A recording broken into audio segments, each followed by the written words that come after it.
This video is sponsored by PayMode Shopping of PayMode e-shopping application is one of the online shopping app now available on Play Store and App Store. PayMode e-shopping இந்த ஆப்க்கான link வந்து டிஸ்கிரிப்ஷனில் வந்து கொடுத்துருக்கேன். Play ஸ்டோரில் போய் இந்த ஆப்பை download பண்ணிவிட்டு ஒவ்வொரு பொருளோட ரிவ்யூஸ்லாம் செக் பண்ணி பார்த்து பொருட்களை வந்து வாங்கி பாருங்கள். ரொம்ப யூஸ்ஃபுல்லாகவும் ஹெல்ப்ஃபுல்லாகவும் இருக்கும். மற்ற வெப்சைட்டுகளை விட பொருள் ரொம்ப தரமாகவும் விலை வந்து ரொம்ப கம்மியாகவும் இருக்கும். நமக்கு வந்து ஃப்ரீ டெலிவரியும் பண்ணுறாங்க. நமக்கு 2-3 நாள்லயே வந்துரும். நீங்க வாங்கி யூஸ் பண்ணி பாருங்க. ரொம்ப ரொம்ப ஹெல்ப்ஃபுல்லா இருக்கும். ஒரு அழகான ஒரு சின்ன கிராமம் வந்து ஒன்று இருந்துச்சு.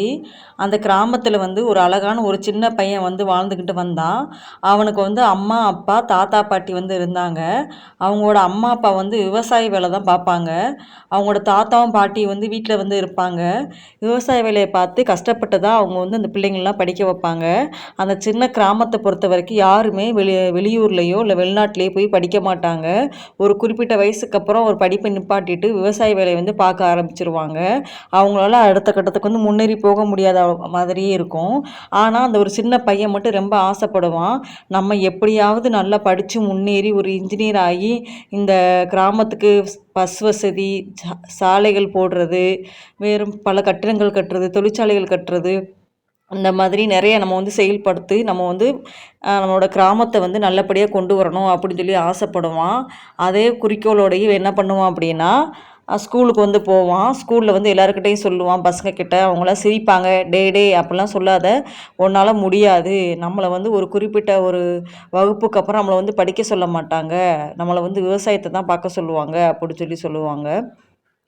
சொன்னோன்னா நான் எப்படியாவது படிக்கணும் அப்படின்னு சொல்லி மனசுக்குள்ளே வேண்டிக்கிட்டே இருப்பான்.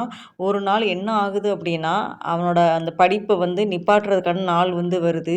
ஒரு 10ஆம் கிளாஸ் வரை தான் படிக்க வைப்பாங்க. அப்போ 10ஆம் கிளாஸ் வந்த உடனே அவங்க அப்பா சொல்கிறாரு, நீ படித்தது போதும், வீட்டில் இருந்து வேலையை பாரு அப்படின்னு சொல்லி சொல்கிறாரு. சொன்ன உடனே அவனுக்கு வந்து ரொம்ப கஷ்டமாக இருக்குது. அப்பா நான் படிக்கிறேன்ப்பா அப்படின்னு சொல்லி சொல்கிறான்.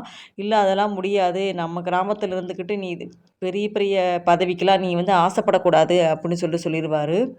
சொன்ன வந்து அந்த பையனுக்கு வந்து அந்த நம்ம வந்து எப்படியாவது ஜெயிச்சிடணும் அப்படிங்கிற ஒரு எண்ணம் மட்டும் மனசுக்குள்ளே இருந்துக்கிட்டே இருந்துச்சு.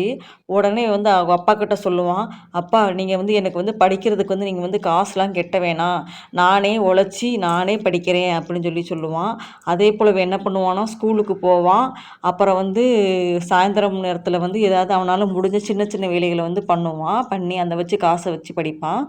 இவன் வந்து ஒரு கட்டத்தில் வந்து +2 வந்து முடிச்சிடுறான். +2 முடித்த உடனே இன்ஜினியரிங் வந்து சேர்றதுக்கு வந்து அந்த கோச்சிங் வந்து தேவைப்படுது. அந்த புத்தகங்கள்லாம் வாங்கக்கூட கோச்சிங் வந்து பெரிய கோச்சிங் வந்து போக முடியாது. அந்த புத்தகம் வாங்குறது கூட அவன் உழைச்ச காசை வச்சு தான் வாங்கணும். அவன் டீச்சர்கிட்ட கேட்டு கேட்டு படித்தான். படித்து ஒரு நாள் என்ன ஆகுறான் அப்படின்னா, இன்ஜினியருக்கான அந்த சேர்ந்து இன்ஜினியரிங் முடிச்சிடுறான். அவனுக்கு வந்து இன்ஜினியரிங் முடித்த உடனே நல்லபடியாக ஊருக்கு திரும்பி வரும். எல்லாரும் அவனை வந்து ஆச்சரியப்பட்டு பார்க்குறாங்க. ஆச்சரியப்பட்டு பார்த்த உடனே இவன் வந்து முன்னாடி சொன்னான்ல, நான் இன்ஜினியர் ஆகி வருவேன், இந்த நம்ம ஊருக்கெல்லாம் பண்ணுவேன்னு சொன்னனால, நம்ம வேலை செஞ்சு கொஞ்ச நாளில் வந்து ஊருக்கு வந்து தேவையான வசதிகள், சாலை போடுறது எல்லாத்தையுமே செஞ்சு கொடுத்துருவான். அப்புறம் அவனுக்கு அடுத்து வர ஜென்ரேஷன்லாம் என்ன சொல்கிறாங்க அப்படின்னா, நீ அவனெல்லாம் பார்த்தியா, அவன் வந்து படித்து பெரிய ஆள் ஆகிட்டா, நீயும் படின்னு சொல்லிட்டு இவனை வந்து ஒரு ரோல் மாடலாக வச்சு அவனை மற்ற பசங்களையும் என்ன பண்ணுறாங்கன்னா படிக்க போடுறாங்க அந்த கிராமத்தில் உள்ள மக்கள்லாம்.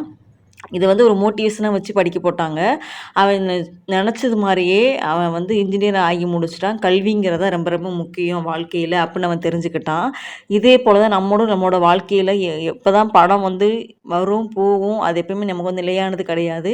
ஆனால் நம்மளோட படிப்பு மட்டும் நம்ம செத்தா கூட போகாது. நம்ம எப்பயுமே அது வந்து நம்ம கூட இருக்கும். நமக்கு போகிற இடத்துல நம்ம படிப்பை வச்சு நமக்கு வந்து மதிப்பு இருக்கும். இதனால் அந்த கதையின் மூலமாக தெரிஞ்சுக்கிறோம். அந்த கதை உங்களுக்கு பிடிச்சிருந்துச்சுன்னா லைக் பண்ணுங்கள், ஷேர் பண்ணுங்கள், சப்ஸ்கிரைப் பண்ணுங்கள். Thank you.